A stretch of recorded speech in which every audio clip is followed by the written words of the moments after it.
Pranayama também é de dois tipos. Um é o pranayama como exercício puramente físico, como exercício para melhorar a saúde física.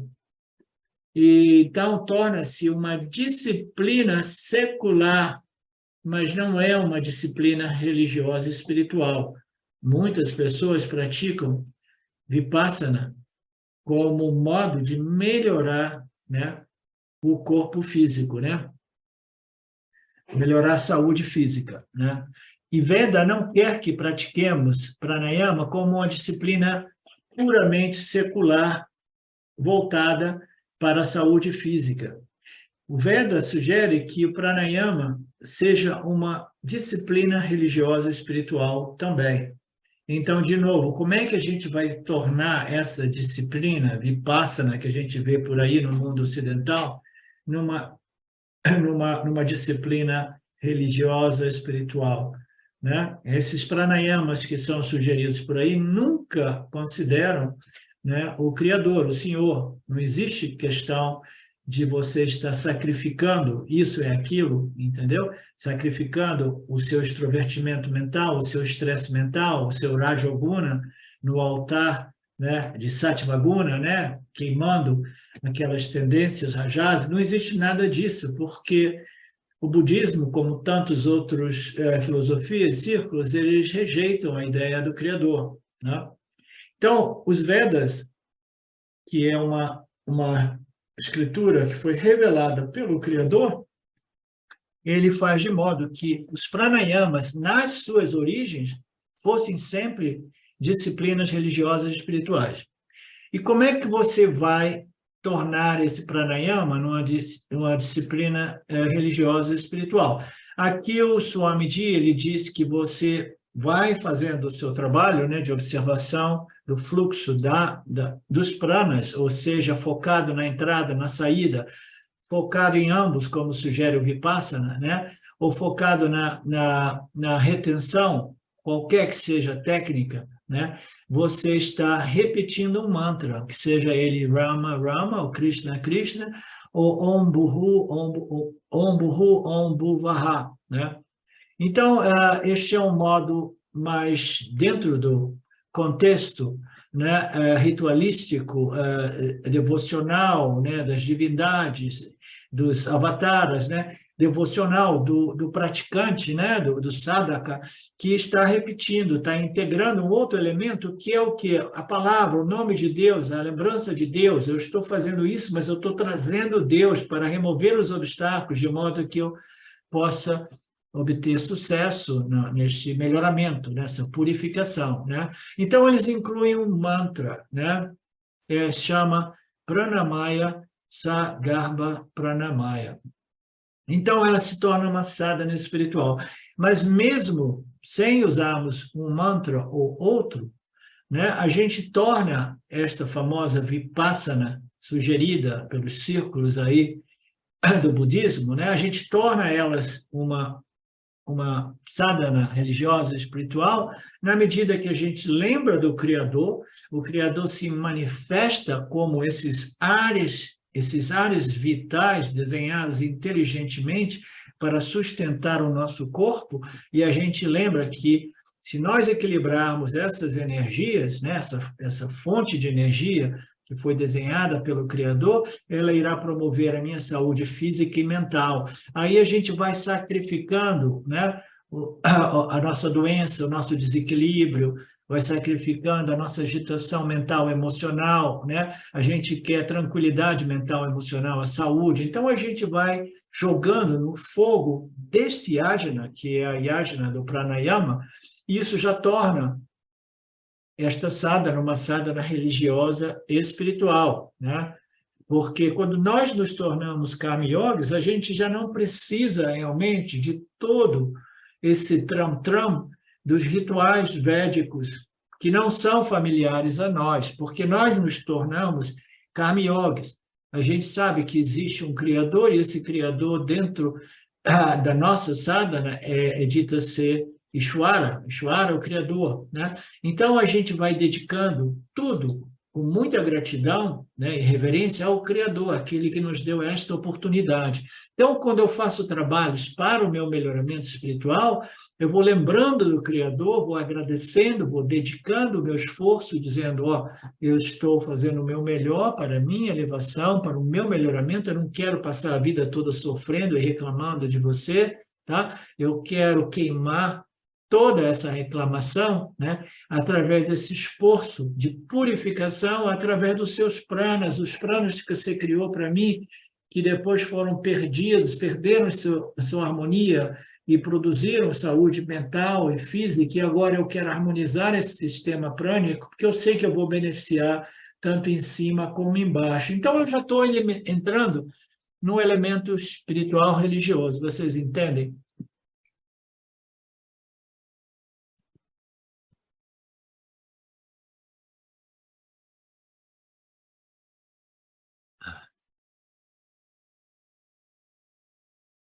Se você não inclui o Senhor, então é chamado simplesmente de Agarbha Pranayama, mas se você encontra, e vai ser bom somente para a sua saúde física, mas não irá melhorar a sua saúde espiritual, né? Então, assim, Pranayama torna-se um yajna se você integra, né, o Ishvara, se você lembra que Ishvara se manifesta como esses ares prânicos, vitais, inteligentes, né? Se você dedicar aquele esforço a Ishvara, você converteu este exercício, né, que promove a saúde física, você converteu isso numa sadhana espiritual que irá promover a sua saúde espiritual e psicológica também. Aí o Swamis, né, dá uma pincelada no conceito de Kundalini, que eu achei interessante, a gente pode perder um tempinho nele. Ele fala sobre Kundalini, Kundalini Shakti. Nada mais é do que os pranas, né? Essa força prânica que existe potencialmente. Kundalini significa literalmente um poder que é enrolado, né? Que se desenrola e potencializa, né? Um grande fluxo energético, né? Aí ele faz a analogia de uma bobina que tem o poder, né, de funcionar como uma mola que se expande, né? Então, Kundalini significa uma energia prânica potencial, né? Kundalini também significa um círculo, né? Porque ela é toda enrolada como uma bobina, né? Kundalini significa em forma de círculo. É um poder energético. Esta energia é de gênero feminino, por isso é chamada de Kundalini, poder potencial de criação. Isso não é algo único, temos esse poder a cada camada do nosso corpo físico, mental e intelectual, direi. O corpo físico tem Kundalini Shakti, é o nosso poder físico, tá? Então o Swami ele apresenta, né, o exemplo, né, de que eu verifiquei isso diversas vezes, né? Quando eu estava morando na Itália alguns anos atrás, antes de virmos para o Brasil, eu tinha um tempo livre enorme, vivia uma vida, né, muito mais livre. E eu caminhava, né? E às vezes quando eu cheguei, não caminhava há muito tempo, eu conseguia caminhar meia hora, não conseguia subir, né, muito, né, nos morros, nas colinas da Itália. E aí eu fui vendo que, na medida que os dias e os meses foram passando, eu conseguia caminhar 2 horas subindo as colinas, descendo, né, e voltando. E quando eu voltava, eu estava com mais energia ainda, né? Porque eu estou despertando essas camadas energéticas, né, de Kundalini, e gradualmente elas vão crescendo dentro de mim. É um poder que se manifesta na medida que a gente ativa essas energias, né? Então, uma analogia simples. E o Swami diz que, do mesmo modo, né, que ao nível físico, o pranamaya existe como potencial, ele existe também como potencial na mente. O manomaya é a memória, é a mente, né? E é um poder que nós estamos perdendo rapidamente, porque ninguém exercita a memória mais, desde que as calculadoras e os computadores e os celulares entraram, ninguém memoriza nada, porque fica tudo guardado na nuvem ou guardado no nosso device, né? No nosso, esqueci o nome de device, do nosso computador.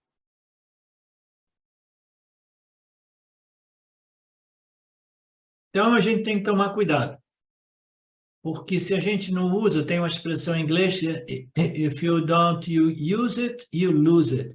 Então, se a gente não utiliza essas forças, essas kundalinis, a gente perde, ela vai atrofiando, ela não se manifesta mais.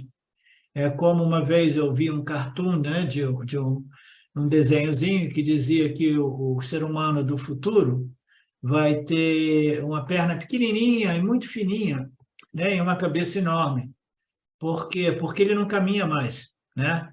Então, a gente vai perdendo as coisas. E uma das coisas que nós estamos perdendo, né, é a memória, né? A capacidade mental, né? Porque a gente não precisa mais pensar, a gente não precisa mais de uma mente crítica, né? A gente simplesmente sabe que o Google vai dizer tudo para a gente coloca no Google, né? E aí a gente vai obter uma resposta. Então, a gente vai começando a acreditar que a inteligência artificial vai fazer essa função para a gente. Um grande problema, porque se a gente perder a nossa manomai, a nossa capacidade mental, a gente vai se tornar escravo da inteligência artificial, entendeu? Escravo porque nós dependemos dela. E aí a gente vai perguntar tudo para ela. E agora, como é que eu faço? E agora, como é que eu decido? E agora? Deixa eu ver no Mr. Google isso mesmo, entendeu? Então, tudo isso são energias que precisam ser potencializadas e o corpo humano foi feito para potencializar todos os aspectos, né, desses 4, 5 coxas, né?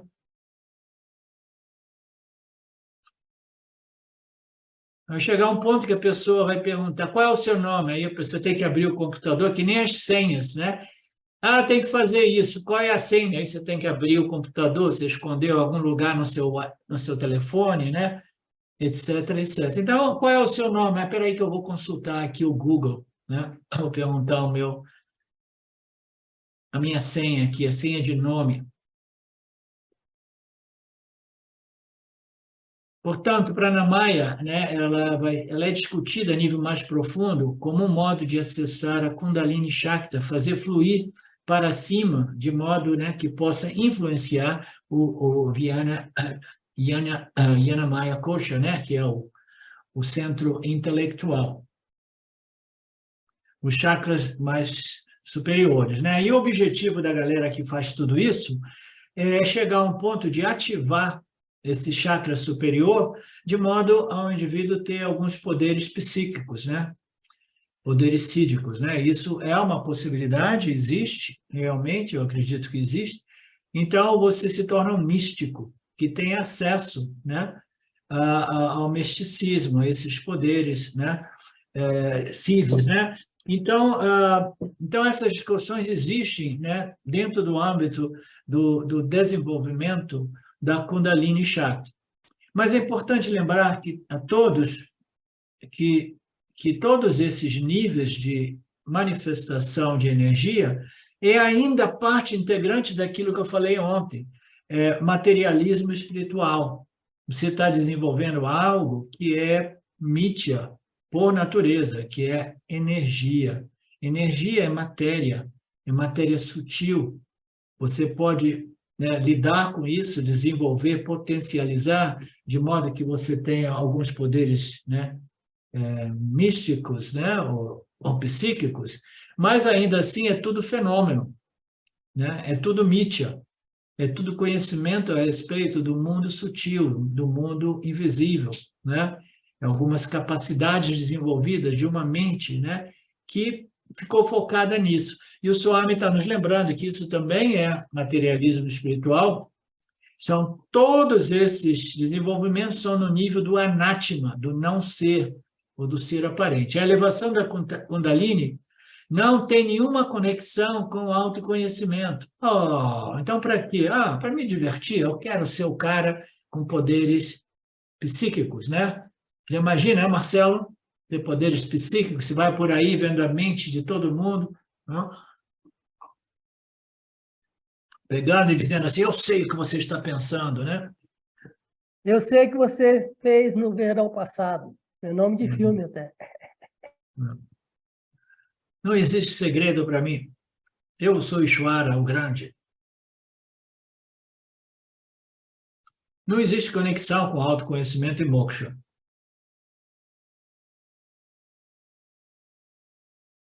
Mesmo que você consiga desenvolver a Kundalini física a tal ponto que você possa caminhar 10, 20 quilômetros por dia, isso não vai fazer nada em termos de autoconhecimento e moksha.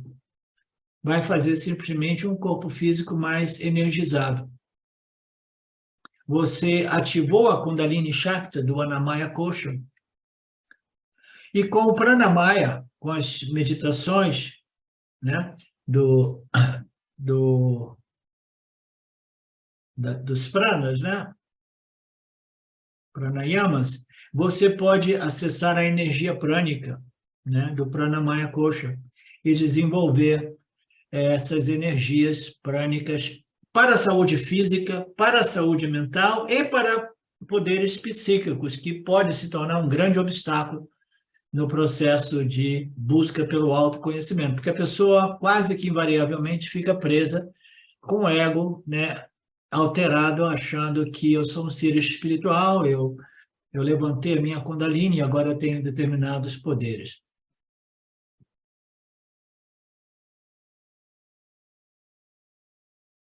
Portanto, através da concentração, da meditação nos pranas, você pode ativar a Kundalini do poder mental. Nesta área médica, eles já falam, eles dizem que você é capaz de curar você mesmo através da ativação desse prana, dos pranas a nível mental. Você vai sugerindo, né, à sua mente que você possui as energias curativas necessárias para curar as doenças, né? Você pode curar as doenças através da força da mente, se você souber ativar esses pranas que são curativos, né? Você visualiza a doença, visualiza o poder prânico do sistema imunitário, você visualiza essa guerra entre a doença e o poder de imunidade e você ativa esses pranas para derrotar a doença. A Kundalini mental nos conduz à saúde física. Isso é chamado de Sankalpa Shakti, poder do propósito. Você tem um propósito, você está focado e você pode ativar, potencializar, né, essas energias através da mente. Mas você pode potencializar tudo isso, mas você pode dizer que é moksha. Isso não é moksha. Você não pode dizer que você pode obter moksha com nada disso. Pranayama pode ser usado somente para obter determinados poderes. Mas em Vedanta não estamos interessados nesses poderes materialistas, né? Muito embora alguns entre nós talvez estejam ainda, né?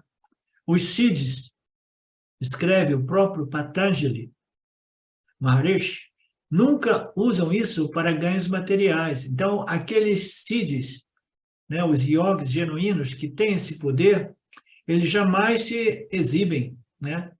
Jamais querem dar show, jamais querem, né, simplesmente respeito e prestígio. Eles sabem que todos esses poderes se tornam obstáculos, porque vai conduzir à vaidade, ao ego. Eles existem sob o poder de Maya. Assim, uma pessoa mais sábia, Uma pessoa menos sábia que busca moksha pode facilmente ser distraída por esses siddhis. Os siddhis, esses poderes, são de novo e de novo apontados como potenciais ciladas, armadilhas do ego, né? Que até mesmo muitos buscadores sinceros podem cair nesta cilada. Então, para que serve o pranayama? Purificação da mente. Pranayama pode ajudar no poder de concentração da mente. Pranayama definitivamente pode aquietar a mente. E respiraremos suavemente, porque um prana aquietado produz uma mente aquietada. Agora não estamos respirando assim, porque nós estamos respirando, né, de modo mais acelerado, e a mente é mais ativa também. A gente não pensa nisso, isso acontece naturalmente, voluntariamente, porque nós estamos vivendo a vida naturalmente, mas aqui, o pranayama, a sugestão é disciplinar os pranas para disciplinar a mente. Mas o que você vai fazer com uma mente calma? Né? A mente calma não produz moksha, autoconhecimento. A mente calma é uma mente na qual o estudo, a reflexão e a contemplação, né, dos ensinamentos do Vedanta, né, serão mais bem captados, né? Então, a gente faz tudo isso para criar uma condição mental e imediatamente pegar essa condição mental e nutrir ela com o Shravana, Manana e Nididhyasana, só isso, né? Ah, não, mas eu gosto do barato, então tudo bem, então fica fazendo Vipassana para o resto da vida, para você experimentar uma mente calma e um coração tranquilo. Eu sei de tudo isso, porque eu passei por tudo isso. Né? Chega um ponto que você diz, pô, quando é que eu vou poder parar de fazer tanto esforço para experimentar um pouquinho de paz aqui e ali, né?